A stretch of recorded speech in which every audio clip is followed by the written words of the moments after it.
നമസ്കാരം. മീഡിയ കമ്പാനിയൻ്റെ ഏറ്റവും സന്തോഷകരമായിട്ടുള്ള ഒരു അറിയിപ്പിലേക്ക് സ്വാഗതം. കേന്ദ്ര സർക്കാരിൻ്റെ PM കിസാൻ സമ്മാൻ നിധി ധനസഹായം നമ്മളുടെ വീടുകളിൽ ലഭിക്കുന്നവരുണ്ടെങ്കിൽ ഈ സന്തോഷ വാർത്ത അറിയാതെ പോകരുത്. കേന്ദ്ര സർക്കാർ നിലവിൽ PM കിസാൻ സമ്മാൻ നിധി പദ്ധതി അടുത്ത 5 വർഷക്കാലത്തേക്ക് കൂടി ദീർഘിപ്പിച്ചിരിക്കുകയാണ്. പദ്ധതി എന്നുവരെ ഉണ്ടാകുമെന്നുള്ള ആളുകളുടെ സംശയത്തിനും ഇവിടെ ഒരു അവസാനമാവുകയാണ്. നിലവിൽ PM കിസാൻ സമ്മാൻ നിധി എന്ന് പറയുന്ന കേന്ദ്ര സർക്കാരിൻ്റെ കർഷക ക്ഷേമ പെൻഷൻ പദ്ധതി അത് വീണ്ടും തുടരുകയാണ്. 5 വർഷക്കാലത്തേക്ക് കൂടിയുള്ള ഫണ്ട് ഇപ്പോൾ മുൻകൂറായിട്ട് അനുവദിച്ചതായിട്ട് കേന്ദ്ര സർക്കാർ അറിയിച്ചു കഴിഞ്ഞു. 3.15 ലക്ഷം കോടി രൂപയാണ് ഈ പദ്ധതി 2030-31 വരെ തുടരുന്നതിന് വേണ്ടി ഇപ്പോൾ അനുവദിച്ച് നീക്കിവെച്ചിട്ടുള്ളത്. അതായത് നമുക്ക് ഓരോ ഇൻസ്റ്റാൾമെൻറ്റുകളും ഇനി മുടങ്ങാതെ ലഭിക്കും. പ്രതിവർഷം 6000 രൂപ വീതം മുടങ്ങാതെ ലഭിക്കുന്നതിന് വേണ്ടിയുള്ള നടപടികളുടെ ഭാഗമായിട്ടാണ് ഈ ഒരു ധനസഹായം നീക്കിവെച്ചിട്ടുള്ളത്. അതുകൊണ്ട് തന്നെ പ്രത്യേകം ശ്രദ്ധിക്കേണ്ട ഒരു കാര്യം, PM കിസാൻ സമ്മാൻ നിധിയുടെ ധനസഹായത്തിൽ കൂടുതൽ വർധനവൊന്നും നമ്മൾ പ്രതീക്ഷിക്കേണ്ട ആവശ്യമില്ല. 6000 രൂപ വീതമായിരിക്കും നമുക്ക് ഓരോ വർഷവും അക്കൗണ്ടിലേക്ക് ലഭ്യമാവുക.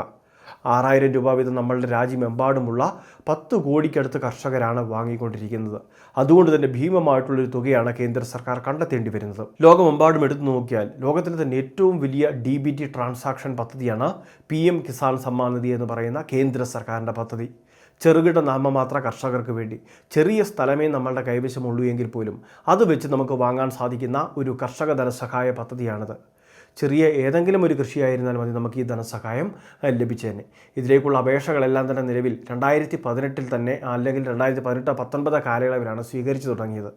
അന്ന് ആ ഒരു സമയത്ത് ഈ പദ്ധതിയിലേക്ക് അപേക്ഷ വെച്ച് കഴിഞ്ഞാൽ നമ്മുടെ കൃഷിഭൂമി വിൽക്കാൻ പറ്റില്ല, ഡേറ്റാ ബാങ്കിലേക്ക് പോകും എന്നൊക്കെ തരത്തിൽ പല പ്രചരണങ്ങളുണ്ടായി. അതിൻ്റെ അടിസ്ഥാനത്തിലാണ് അർഹതയുള്ള പല കർഷകരും അല്ലെങ്കിൽ പല വ്യക്തികളും ഇതിലേക്ക് അപേക്ഷ വെക്കാൻ മടിച്ചത്. അതുകൊണ്ട് തന്നെ അവർക്കാണ് ഇത്തരത്തിൽ വലിയൊരു നഷ്ടം ഇതിലൂടെ സംഭവിച്ചിട്ടുള്ളത്. ബാക്കി എല്ലാ കർഷകർക്കും ആനുകൂല്യം ലഭിക്കുകയും ചെയ്യുന്നുണ്ട്.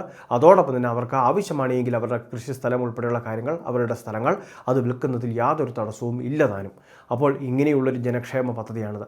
നിലവിൽ 2018 സ്ഥലമുണ്ട്. അതോടൊപ്പം തന്നെ ഇപ്പോഴും നമ്മുടെ കൈവശം തന്നെയാണ് സ്ഥലമെങ്കിലും രജിസ്റ്റർ ചെയ്യാനുള്ള സംവിധാനമുണ്ട്. PM കിസാൻ സമ്മാൻ നിധിയുടെ വെബ്സൈറ്റിൽ സംവിധാനമുണ്ട്. അപ്പോൾ ആ രീതിയിൽ ഓൺലൈൻ വഴി കോമൺ സർവീസ് സെൻ്ററൊക്കെ വഴി നമുക്ക് അപേക്ഷകൾ സമർപ്പിക്കുന്നതിന് വേണ്ടി സാധിക്കും. ഇനി കേരളത്തിലെ കർഷകരെ സംബന്ധിച്ചിടത്തോളം പ്രധാനമായിട്ട് ശ്രദ്ധിക്കേണ്ടത് വാർഷിക പുതുക്കൽ പറഞ്ഞിരിക്കുകയാണ്. നമ്മൾ ആധാറുമൊക്കെ ആയിട്ട് നമ്മളുടെ കോമൺ സർവീസ് സെൻറ്ററിലേക്കോ അക്ഷയ കേന്ദ്രങ്ങളിലേക്കോ എത്തിച്ചേർന്ന ഇലക്ട്രോണിക് KYC ഒന്നുകൂടി ചെയ്യേണ്ടതായിട്ടുണ്ട്. രാജ്യമെമ്പാടും ഇത്തരത്തിലൊരു അറിയിപ്പ് വന്നിട്ടില്ല, പക്ഷേ നമ്മളുടെ സംസ്ഥാനത്ത് ഇത് ചെയ്തു കൊടുക്കുന്നുണ്ട്. ഇത് ചെയ്തുവെങ്കിൽ മാത്രമേ നമുക്ക് തുടർന്നുള്ള ഗഡുക്കൾ ലഭിക്കുകയുള്ളൂ എന്നൊക്കെയാണ് ഇപ്പോൾ അറിയിപ്പുകൾ വരുന്നത്.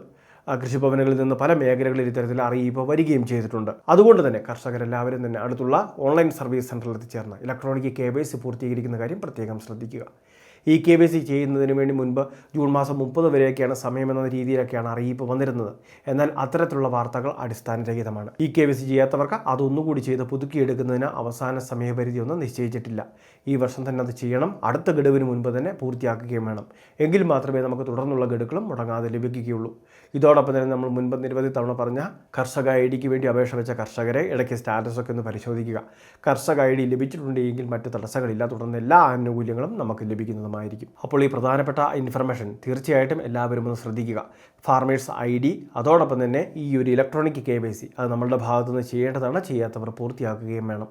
ധനസഹായം അടുത്ത ഇൻസ്റ്റാൾമെൻറ്റുകളും ഒരു തടസ്സം കൂടാതെ ലഭിക്കുന്നതിന് വേണ്ടിയാണ് ഈ കാര്യങ്ങൾ. വളരെ പ്രധാനപ്പെട്ട ഒരു ഇൻഫർമേഷനാണ് ഷെയർ ചെയ്തത്. ഇതുപോലുള്ള അറിയിപ്പുകൾക്ക് ചാനൽ സബ്സ്ക്രൈബ് ചെയ്യുക, ഫോളോ ചെയ്യുക.